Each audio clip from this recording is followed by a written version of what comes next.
ክርስቶስን ማየት የምትፈልጉ አይት የተሰከብ ወዴት ነው የምትገኝ ብትሉት ወደ ቀራንዮ። ክርስቶስ የት ይገኛል? ከመስቀል ይገኛል። በሉ ክርስቶስ የት ይገኛል? በሉ ክርስቶስ የት ይገኛል? አዎ ባይታዊነቱን ስትፈልጉ ቆሮንቶስ ታገኙታላችሁ። ሕፃንነቱን ስትፈልጉ ቤተልሔም ከእናቱ ጋር ታገኛላችሁ። ሊቀ ካህናትነቱን ስትፈልጉ ከመስቀሉ ላይ ሲሰዋ ታገኙታላችሁ። ራሱ በግ ሆኖ ይሰዋል። ራሱ ሊቀ ካህናት ሆኖ ምን ያደርግ ይሰዋል። ራሱ ንጉሥ ሆኖ መስዋዕትነቱን ይቀበላል። መስቀል የክርስቶስ መንበር ነው እንጂ ማፈሪያ አይደለም። መንበሩ ነው።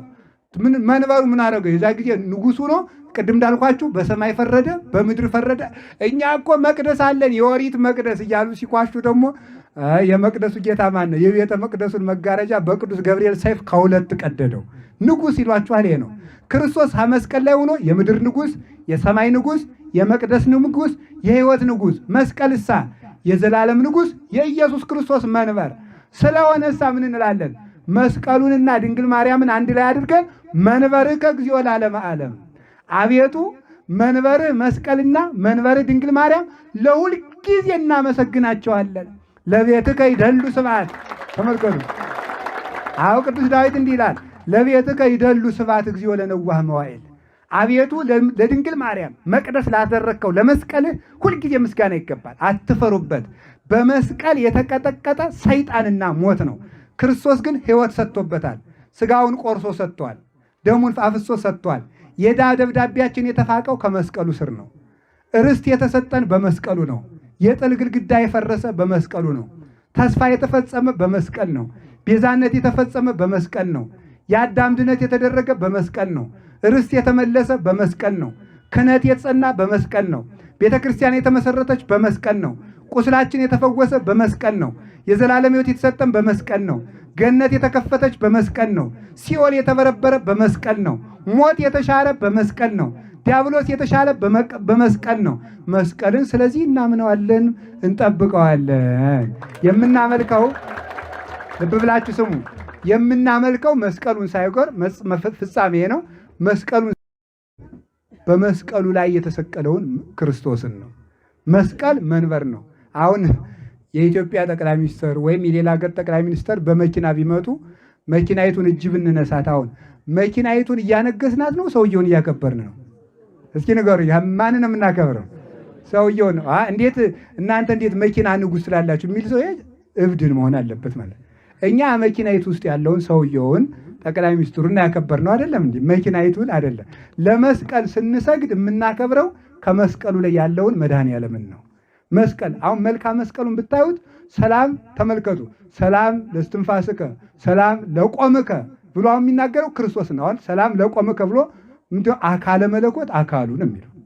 የክርስቶስን አካል ነው የሚያመሰግን መስቀል ብሎ ማለት ነው። ይሄ መስቀል የክርስቶስ መንበር ስለሆነ ነው የምናመሰግነው። ዝንቱ መስቀል መንበረ ነበልባል ዘኪሩቤል ቢጽ አምሳለ ስምኪ ማርያም ርቧ ሆያት ወገጽ ሁሉ ነገር አዋሃዘ ደመ ወማየ በኢየሩሳሌም ወግብጽ። ይሄ መስቀል ይላል የኪሩቤል ባልንጀራ ነው። አንድ በሉ አንድ ነው የምትሉ ስ ቀ ል እሺ አራት ኪ ሩ አይ ለብቻ አንድ ኪ ሩ ቤ ል አራት ኪሩቤል ማ ር ያ ም ማርያም ስንት? እነዚህ ሶስቱም አራት ፊደል አላቸው። ሶስቱም የክርስቶስ መንበሮች ናቸው። ድንግል ማርያምም መስቀልም ማንም ሀንጉስ ሊያስፈርድ የፈለገ ሁሉ ሀንጉስ ዙፋን እንደሚሄደው ከክርስቶስ ፍትህ የፈለገ ሁሉ ወደ መስቀል ይመጣል። ከመስቀል የመጣ ሁሉ ርቦት እንደሆነ ስጋውን በልቶ ይሄዳል። ጠምቶት እንደሆነ ደሙን ጠጥቶ ይሄዳል። ዕዳ ኑሮበት እንደሆነ በመስቀሉ ቀዶለት ይሄዳል። ጠላቱን አጋንንትን ደግሞ ድል ቀጥቅጦ ይነሳቸዋል። ስለዚህ መስቀል የዚህ ሁሉ ምንጫችን ነው። ይሄም መስቀል ከዚህ በኋላ ተመልከቱ፣ መስቀልን መካድ የክርስቶስን ትንሣኤ መካድ ነው። የክርስቶስን ቤዛነት ጭምር መካድ ነው። መስቀልን ግን አናመልክም። የምናመልከው ክርስቶስ ነው ብያቸዋለሁ። አሁን ክርስቶስ እንደተነሳ ማስረጃ ይሆን ዘንድ በመስቀሉ ላይ ብርሃኑን እየገለጠ አስቸገራቸው። አይሁድ ለምቀኝነት አያርፉምና እንግዲህ እሱ ሞትኩ ተነሳው እያለ ሲበጠብጠን ይኖራል። ምስጋና ይግባው። ደግሞ መስቀሉ ደግሞ እንዲህ ሲረብሸ ሊኖር ነው። እናጥፋው ብለው ተማማሉ። ከዚህ በኋላ ማንም ሰው ጥራጊ ባነሳ ቁጥር ጠርጎ የቤቱን ጥራጊ ከመስቀሉ ላይ እየወሰደ ይድፋ የሚል አዋጅ ነገሩ። እየወሰዱ ሁላቸውም የኢየሩሳሌም ሰው በሙሉ ጥራጊውን እየጠረገ ይጥልበት ጀመር። መቼስ አንድ ሰው ክፉ ስም የሰጠውን ሰው ሁሉም ሰው አይደል የሚሰድበው? እንደዚያ ማለት ነው። የወደቀን አጥር ማንም ይገፋዋል እንደሚባለው ማለት ነው። ሁሉም ሰው ከዚያ በኋላ ጥራጊ ይጥልበታል። እንደኛ ሀገር ሰው የኛ ሀገር ሰውና የእስራኤል ሰው እኮ አንድ ነው። የኛ ሀገር ሰው የኢትዮጵያ ሰው ሳይገባው ይደግፋል፣ ሳይገባው ይነቅፋል። እንደዚያ ነው ማለት። ሲያጨበጭብም አይገባም። እያጨበጨበብና ይሁን እያጨበጨበልና ይሁን አይገባም። በጣም ኃይለኛ እኮ ነው የኢትዮጵያ ሕዝብ። እንደ እስራኤል ቂመኛ ነው ደግሞ ማለት ነው። እየሳቀው አሁን ከፍቶት ሁሉ የኢትዮጵያ ሰው ይስቃል። ከፍቶት ሁሉ ማለት ነው። ልቡ ደግሞ ኃይለኛ ነው በእውነቱ ማለት ነው። እንዲያው እንደ ኢትዮጵያ አለ መሰላችሁ? በጣም ዓለም ሁሉ እኮ የጨነቀው እኮ እንዴት ያሉ ሕዝቦች ናቸው እየራባቸው የሚጠግቡ እንዲሁ እኮ በእውነት እኮ ማለት ነው። እየራባቸው የሚጠግቡ ደካማ ሆነው የሚያሸንፉ ምን አይነት ሕዝቦች ናቸው? ሳይማሩ የሚያውቁ ስለኛ እኮ እንግራችሁ እኛ እኮ እንኳን ኢትዮጵያውያን እንኳን የመጽሐፍ ቅዱስ ክብር የታሪክ አባት የሚባለው ሄሮዳተስ የሚባለው ሰው እየጻፈውን ክብራችን እንኳን ብዙ ነው። ግሪካዊ ሰው እየጻፈው ኢትዮጵያውያን አለ ውብ መልክ ያላቸው፣ ጨዋታ የሚያውቁ፣ ቁም ነገር ያላቸው፣ ፈትፍተው የሚያጎርሱ፣ የሰው ገንዘብ የማይነኩ፣ ጥበብ ያላቸው፣ ሀገር የማያስደፍሩ ጀግኖች፣ ሰውነታቸውን የሚያድሱበት መንፈሳዊ ቅዱስ ውሃ ያላቸው ጸበሉን እኮ ነው ማለት ነው። ኢትዮጵያውያን እንደዚህ ናቸው ብሎ የታሪክ ጸሐፊው ጽፏል ማለት ነው። እኛ ኢትዮጵያውያን መልካችን እንደ እግዚአብሔር ያለ መልክ ነው። ልባችንም አጥተን እንኳን እንዲያው የለኝም አንልም እኮ አይደለም። ኩራት ራት ነው የሚለው በእውነቱ የኢትዮጵያ ሕዝብ እኮ እንዲሁ አስደናቂ እኮ ነው። ለዚያም ለምን መሰላችሁ? እግዚአብሔር ስላለን ነው። አሁን እኮ እየኖረ ሰው እንዴት እንደሚኖር ራሱ ታምር ነው። እንደ እስራኤል መና እየወረደለት እኮ ነው። አሁን ኢትዮጵያ አሁን መና አይወርድም? ይወርዳል። አልወረደ እንግዲህ አሁን ምኑ ነው? ክብሪት አሁን ስንት ብር ነው? አሁን እኮ እግዚአብሔር መና ኢትዮጵያ ውስጥ ያወርዳል ብዬ ነው እኔ የማምን። አውርዶ ነው እንጂ እንግዲህ አሁን በህዳር በታኅሳስ አምና ታስታውሳላችሁ አይደል? ጤፉ በጣም ይዞ ነበረ። ያዘ ሲባል ዝናብ መጣ። ያን ዝናብ በዚህ ጦርነት ላይ ዝናቡ ደግሞ ቢዘን ምን በልተን እንከርም ነበረ። የእግዚአብሔርን ውለታ የሚያስበው የለም። ያንን ዝናብ እግዚአብሔር እፍ ብሎ ወሰደው። የኢትዮጵያ አስተዳዳሪዋ ገዥዋ ቅዱስ እግዚአብሔር ነው። የሚያስብላት እግዚአብሔር ነው። የሚያኖራትም እግዚአብሔር ነው። በመስቀሉ አጥርነት ትታጠራለች። አማሌቃውያንን ስትመታ ጎልያድን ስትቀጠቅጥ የነበረችው ታቦተ ጽዮን አክሱም ጽዮን አለች። እውነት አይካድም አይደለም እንዴ? አጋንንትን ድል የነሳቸው መስቀል ግሸን ማርያም አለ። ቅዱስ ላሊበላ የሰማይን መቅደስ አይቶ የሰራው መቅደስ ላሊበላ አለ። ኢትዮጵያ በእነዚህ አጥር ነው የምትጠበቀው። በቅዱስ ያሬድ የአቡነ ሰላማ መስቀል አለ። የቅዱስ ያሬድ መስቀል በመላእክት እጅ ተባርኮ የወረደው ደግሞ ጣና ቂርቆስ አለ። የእነዚህ ሁሉ አጥር ይጠብቀናል በእውነቱ ማለት ነው። በዚህ እንጠበቃለን። ስለዚህ እነዚህ ሰዎች ሲከፋቸው መስቀሉን ጉድጓድ ቆፍረው ቅድም እኒ ወንድማችን ሲያቀርቡ ነበር፣ ጠለቅ አድርገው ቀበሩ፣ ጉድፍ ደፉበት። 312 ዓመት ሆነ።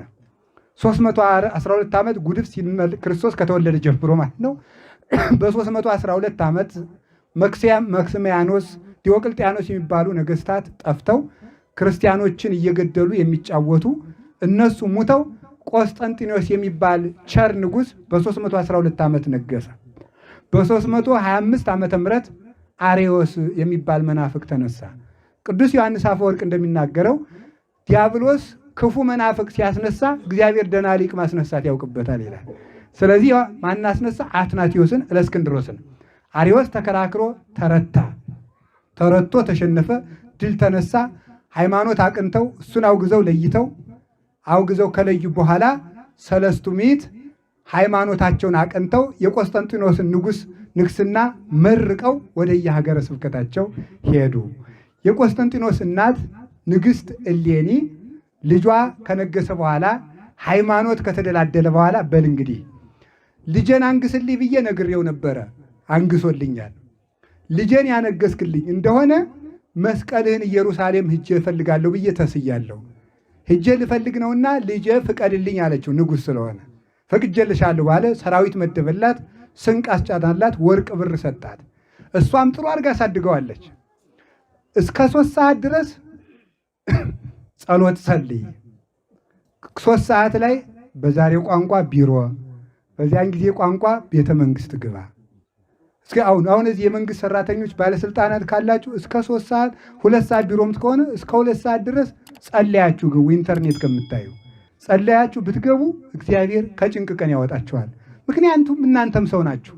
እንደተወደዳችሁ የምትጠሉበት ጊዜ ሊመጣ ይችላል። እንደተሾማችሁ የምትሻሩበት ጊዜ ሊመጣ ይችላል። የጭንቅ ጊዜ ቀሪያችሁ ደግሞ እግዚአብሔር ነው። በተሾሙ ጊዜ ያጨበጨበ ህዝብ በተናቁ ጊዜ አይገኝም። መጨረሻ ላይ የሚገኘው መድኃኔዓለም ብቻ ነው። ስለዚህ የሰው እንዲህ አድርግ። 6 ሰዓት ስትወጣ ደግሞ ከምሳፍ ቆርጠህ ለድሆች አብላቸው። መልሰ ደግሞ 8 ሰዓት ግባ። እስከ 11 ሰዓት ፍረድ። 11 ሰዓት ደግሞ ጸልይ። 12 ሰዓት ለድሆች ምግብ አቅርብ ብላ አስነግራው ነበረ። ቆስጠንጢኖስ በዚህ ስርዓተ መንግስት ጸንቶ ሲፈርድ እናቱ እሌኒ ሄደች። የጌታ የመስቀል እሳ አለቻቸው። አይ የለም አናውቅም አሏት። አታውቁም? አዎ ንግሥት አይደለች? ሰብስባ አሰረቻቸው። ሲጨንቃቸው አሁንም ይህ ሽማግሌ ሳያውቅ አይቀርም ሲሱን ጠይቂው አሏት። ኪራኮስ ይባላል። ያንን እንድጠይቀው አይሆንም አላት። ውሃ የሚያስጠማ ቅባት የበዛበት ጨው የበዛበት ምግብ ሰጥታ ውሃ እንዳትሰጡት አለች። ዛሬ ሲጨንቀው ልናገር አለ። ተናገር። ወዴት ነው ያለ? አይ እነዚህ 3 ተራሮች መቼም አንዱ ሳይሆን አይቀርም አላት። እዚያ በኋላ ደመረች። ደመራ እንጨት አሰበሰበች። መልአኩ ጠቁሟታል። ቅዱስ መቃርዮስም መክሯታል። ከዚህ በኋላ ደመራ እንጨት አምጡ ብላ ደመረች። ደመረ ማለት በግዕዝ የግዕዝ ቋንቋ ነው። ደመረ አንድ አደረገ ማለት ነው። መደመር ማለት አንድ ማድረግ ማለት ነው። ደመራ ማለት አንድነት ማለት ነው። ደመራ ማለት ምን ማለት ነው? ይኸው እነዚህ እንጨቶች ተሰብስበው ደመራ ይባላሉ። አንድነት ማለት ነው። እንጨቱን አያችሁ። መስቀል በደመራው የተገኘበት ምክንያት መስቀል የሰላም ምልክት ስለሆነ ነው። ይኸውላችሁ ወደ ላይ ከመላእክት ጋር አስታርቆናል፣ ከእግዚአብሔር ጋር አስታርቆናል። ወደ ታች ደግሞ ሰውና ሰውን አስታርቋል፣ ለሰው ሰላም ሰጥቷል። ወደ ጎን ደግሞ በአራቱ ማዕዘን ይኸው ምስራቅ፣ ምዕራብ፣ ሰሜን፣ ደቡብ አራቱ ማዕዘን ሰላም ያገኘ በመስቀሉ ነው። ስለዚህ መስቀል እንዲህ የተደረገ ነው። ስለዚህ ይሄ ስለሆነ መደመሩን ያመጣው አንድነቱን ያመጣው መስቀል ነው። የአንድነቱ ምንጭ መስቀል ነው። በመስቀል 7 ነገሮች ታርቀዋል። ሰውና መላእክት፣ ሰውና እግዚአብሔር፣ ነፍስና ስጋ፣ ሕዝብና አሕዛብ። እነዚህ እርቅ ያገኙት በመስቀሉ መሰረትነት ነው። ይህን ሰላም ስላገኙ ከዚህ በኋላ ደመረችና ዕጣኑን መቃርዮስ ኤጲስቆጶስ ዘኢየሩሳሌም አዘክሮ ባርኮ ከደመራው ጨመረው። ከደመራው ሲጨምረው ምን አደረገ? ጢሱ ወደ ሰማይ ወጥቶ መስቀሉ ወዳለበት ተራራ ሰገደ። ጢሱ ሰገደ። መስከረም 17 ነው። መስቀሉ ወዳለበት ተራራ ሰገደ። እዚያ ላይ መስከረም 17 ቀን ቁፋሮ ጀምራ መጋቢት 10 ቀን የጌታችን የመድኃኒታችን የኢየሱስ ክርስቶስ የብርሃን መስቀሉ ወጣ። መጋቢት 10 ቀን ኋላ መስቀል አብርሃ በከዋክብት አሰርገወ ሰማየ። መስቀሉ ሲወጣ ፀሐይንና ጨረቃን ከዋክብትን በብርሃኑ ሸፈናቸው። ከፀሐይ ብርሃን የመስቀል ብርሃን በለጠ። የከዋክብትና የፀሐይ ብርሃን ደብዝዘው አሰርገወ ሰማየ። የነ ፀሐይ ብርሃን ተረስቶ የመስቀሉ ብርሃን አሰርገወ ሰማይ፣ ሰማዩን አስጌጠው ይላል። ዛሬ መጋቢት 10 ቀን በክርስቶስ በመስቀሉ ብርሃን ሰማዩ አጊጦ ተሸልሞ አለ። ከዚህ በኋላ መቅደስ አሰርታ 10 ዓመት ፈጅቶባት ቆስጠንጢኖስ በነገሰ በ20 ዓመቱ ቁፋሮውን ጀምራ መቅደሱን አሰርታ በ30 ዓመቱ ጨርሳ 10 ዓመት ቤተልሔም ላይ፣ ጌቴሴማን ላይ፣ ደብረ ታቦር ላይ እንደዚሁም ደብረ ዘይት ላይ፣ ጽርሐ ጽዮን ላይ በእነዚህ ቦታዎች አብያተ ክርስቲያናት አሰርታ ጨረሰች። መስከረም 16 ቀን ቅዳሴ ቤታቸው ተከብሮ በአራቱ ማዕዘን ያሉ የእስክንድሪያው ሊቀ ጳጳሳት፣ የአንጾኪያው ሊቀ ጳጳሳት፣ የቁስጥንጥንያው ሊቀ ጳጳሳት፣ የሮሙ ሊቀ ጳጳሳት ተገኝተው መስከረም 16 ቀን የመስቀሉ የእነዚህ አብያተ ክርስቲያናት ቅዳሴ ቤታቸው ተከበረ። መስከረም 17 ቀን ደግሞ መስቀሉን ካገኘች በኋላ ለመስቀሉ ራሱን ችላ ቤተክርስቲያን ሰርታ የመስቀሉ ቤተክርስቲያን ላይ ያው የብርሃን መስቀል ገብቶ መስከረም 17 ቀን ቅዳሴ የተቀደሰበት ቀን ነው። በዚህ ቀን ድውያን ተፈውሰዋል፣ ሙታን ተነስተዋል። እንዲያውም ይሄኛው ይሆናል አይ ይሄ የወንበዴው መስቀል ነው የሚሆን ተብሎ ሲቆፈር የፈያታዊ ዘየማንም የፈያታዊ ዘጸገባም መስቀል ተገንቶ ነበረ። 3 መስቀል ተገኘ። የጌታ መሆኑ በሚታወቃል ሲባል የእሱ ተለይቶ አበራ። ሌሎችን ከድዊ ላይ ሲጥሏቸው አልፈውሳሉ። የክርስቶስ መስቀል ግን ፈወሰ። ያንን መስቀል አፄ ዳዊት ከግብፃውያን ጋር ሲጣሉ አይ ተመልከቱ ምን ልስጣችሁ፣ አይሁዳውያን ግብፃውያንን ሲወሯቸው አፄ ዳዊት ሂደው ታድገዋቸው ነበርና ይሄን ውለታ ስለዋልክልን ምን እንስጥ ሲባሉ የጌታዬን የኢየሱስ ክርስቶስን መስቀል የቀኝ ክንፉን ስጠን። አንዳንድ የታሪክ ተራኪዎች ሙሉ መስቀሉን የኢትዮጵያ የመጣ እንጂ ግማደ መስቀሉ አይባልም ይላል። ውሸት። ምክንያቱም የሌለንን ታሪክ አለን ማለት ይሄ ሌብነት ነው። ታሪክ መስረቅ ነውር ነው። ንግሥት እሌኒ ሞኝ መሰለቻቸው ሮም ሳትወስደው የምትቀር? የዚያን ጊዜ 4ቱም ሊቃነ ጳጳሳት ተካፍለውታል፣ ለበረከት ማለት ነው። ተካፍለው ወስደውታል። ከዚያ የቀኝ ክንፉ አጋንንትን የቀጠቀጠው፣ ድውያንን የፈወሰው፣ የዕዳ ደብዳቤ የቀደደው፣ ሲኦልን የበረበረው፣ ገነትን የከፈተው፣ ሞትን ያሸነፈው የቀኝ ክንፉ መስቀል ኢትዮጵያ መጥቶ አረፈ። በእውነቱ ማለት ነው። እዚህ መጥቶ አረፈ። ኢትዮጵያም በመስቀሉ እየመከተች ትኖራለች። ኢትዮጵያ የማትሸነፈው ለዚህ ነው። ታቦተ ጽዮን መጥታ ያረፈች እዚህ፣ መስቀሉ መጥቶ ያረፈ እዚህ፣ ድንግል ማርያም መጥታ ያረፈች እዚህ፣ ከሰማይ ዜማ የወረደ ኢትዮጵያ። ስለዚህ ምን ይባላል? በእነዚህ ሁሉ ኃይሎቿ ትታጠቅና ትታጠርና ኢትዮጵያ ይገንዩ ቅድሜሁ ኢትዮጵያ ወጸላይቱሰ ሐመደ ይቀምሁ። ኢትዮጵያ በመስቀሉ ስር ይሰግዳሉ፣ ጠላቶቹ አመድን ይቀማሉ። ስለዚህ እስከ ዘላለሙ ድረስ እግዚአብሔርን ማየት የሚፈልግ ሁሉ ወደ መስቀሉ ይምጣ። አይቴ ትሬይ ዋይቴ ትሰክብ። አቤቱ ፈጣሪ ነፍሴ የምትወድህ ክርስቶስ መሰማሪያ ወዴት ነው?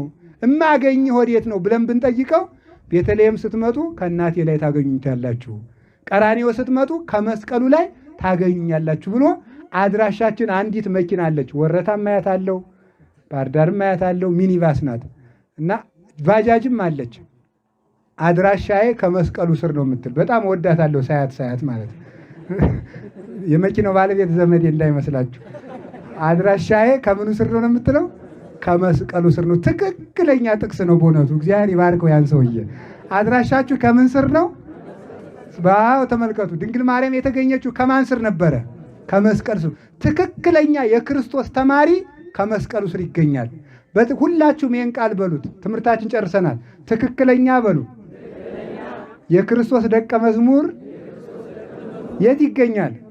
ከመስቀሉ ስር ይገኛል። ሌሎቹ ፈርተው ሲሸሹ፣ ዋነኛው ደቀ መዝሙር ዮሐንስ ግን የተመሰገነው ከመስቀሉ ስር በመገኘቱ ነው። ከመስቀሉ ስር የተገኘ ሰው ደግሞ ድንግል ማርያምን በሽልማትነት አግኝቶ ይሄዳል ማለት ነው። እነኋት እናተ። ዛሬ መስቀሉን ብላችሁ የወጣችሁት ሁሉ እመቤታችንን ሽልማት አድርጎ እግዚአብሔር ይስጣችሁ። የእመቤታችን እናትነትና ረድኤቷ ሁላችሁንም ይጠብቃችሁ። አንዲት ቃል ተናግሬ ልፈጽም። መስቀል ይመሰገናል። አንድ ቃል መናፍቃኑ የሚያራግቡ ስላለ ይህን አጥርቼላችሁ መሄድ ስለፈለግኩ ነው። ንስግድ ለመስቀል ወለማርያም ድንግል። ለመስቀልና ለድንግል ማርያም ልንሰግድ ይገባል። በሉ ለመስቀልና በሉ ለድንግል ማርያም። በመስቀሉ ላይ ማን ስላለ? የምናመልክ ማንን ነው? በመስቀልና በድንግል ማርያም ስግደት የምናቀርብ ለማን ነው? ለእግዚአብሔር ነው። ለእግዚአብሔር ስግደት እናቀርባለን። አሁን ምን ይላል ተመልከቱ። ለሉ አንድ በሰሞኑ ሁሉ ብዙ ሰው ሲጠይቅ ነበር። ለዚህ ነገር መልስ የማሰጡት ለምንድን ነው? መናፍቃኑ በዚህ ጉዳይ እያራገቡ ነው ብሎ ስለተጠየቅኩ ነው። ለሉ ክልኤቱ ፍጡራን ስብሐተ ፈጣሪ ይደለዎሙ። ለነዚህ ለሁለቱ ፍጡራን የፈጣሪ ክብር ይገባቸዋል ይላል። እስቲ በሉ ለኒህ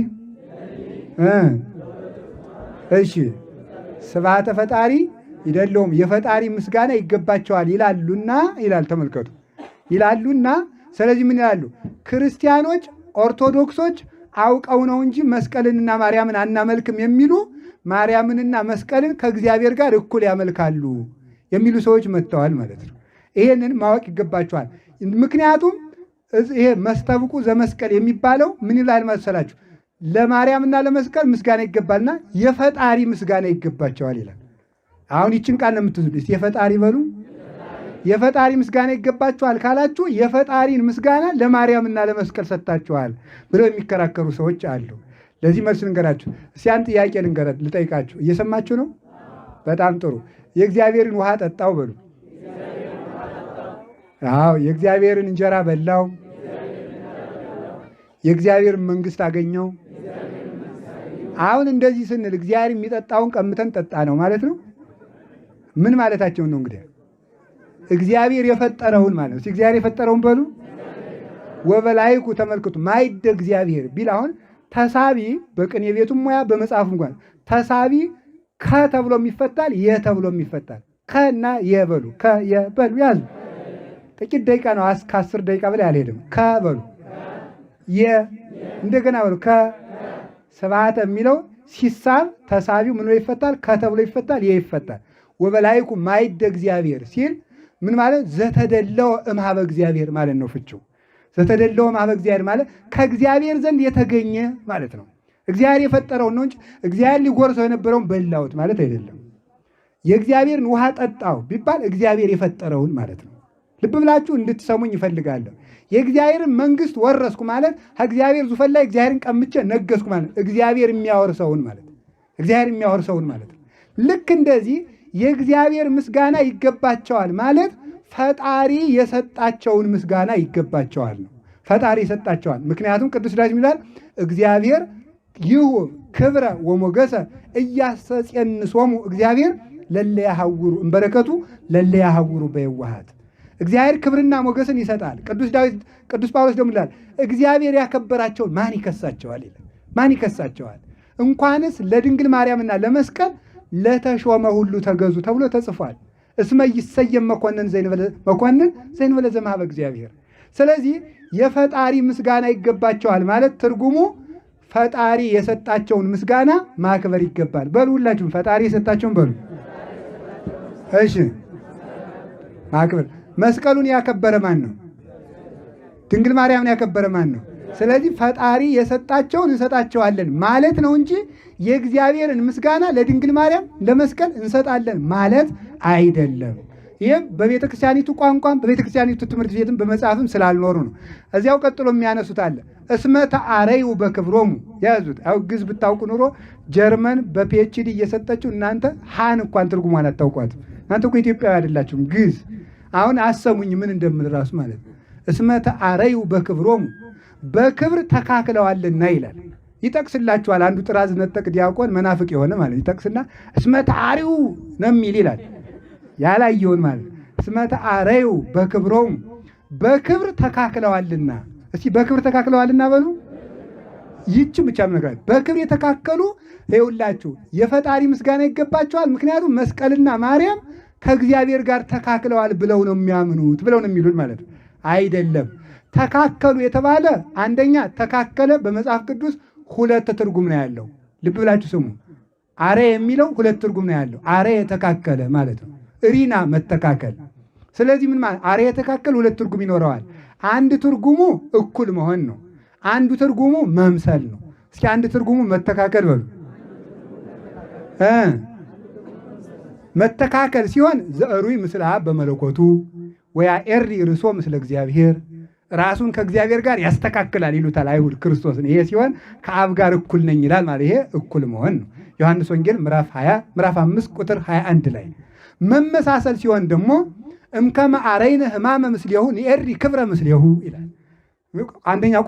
ሁለተኛ ቆሮንቶስ ምዕራፍ 3 ላይ ቅዱስ ጳውሎስ ሲናገር ከሱ ጋር ይውላችሁ ግዙ እምከመ አረይነ ተካከልን የሚሆነው በአማርኛ ይፈታል። አማርኛው መጽሐፍ ቅዱስ ግን ምንድን ነው? ከሱ ጋር በሕማም ከመሰል ነው በክብር እንመስለዋለን ይላል። በሕማም ከመሰል ነው በክብር እንመስለዋለን።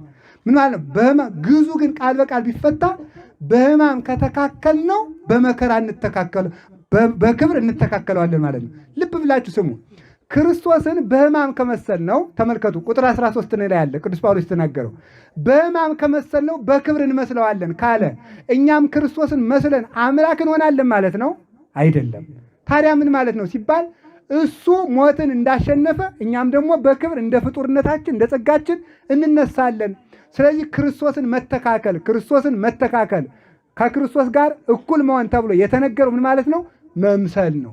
ድንግል ማርያምና መስቀል ክርስቶስን ይመስሉታልና። ሁለተኛ ደግሞ ተካክለዋል የተባሉት መስቀልና ማርያም ናቸው። እስኪ መስቀልና ማርያም በሉ። እመቤታችን ተካከሉ የተባሉት ዝርዝሩ ወደዚያ የሄደ ነው። የወዲሁን ከወዲያ የወዲያውን ከወዲህ ይቀላቅለዋል በእውነቱ ማለት ነው። አሁን እስመ ተአረዩ በክብሮም የተባለው ወዲያ ሄዶ ማርያምና መስቀል በክብር እኩል ናቸው ነው እንጂ የተባለ ማርያምና መስቀል ከእግዚአብሔር ጋር እኩል ናቸው ማለት አይደለም። ድንግል ማርያም መንበሩ ናት፣ መስቀልም መንበሩ ነው።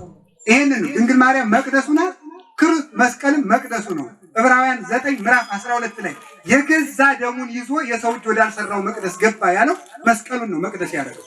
የኦሪቱ ሊቀ ካህናት በመቅደስ እንደሚሰዋ ክርስቶስ የገዛ ደሙን ያቀረበበት መቅደስ መስቀል ስለሆነ ማርያምም እመቤታችን 9 ወር 5 ቀን በማኅፀኗ የኖረ መቅደስ ስለሆነች መስቀልም መቅደስ ስለሆነ ድንግል ማርያም መንበር ስለሆነች መስቀልም መንበር ስለሆነ በዚህ ተካከሉ እንጂ ድንግል ማርያም የተሰዋው ሥጋ ከሷ የተገኘ ነው።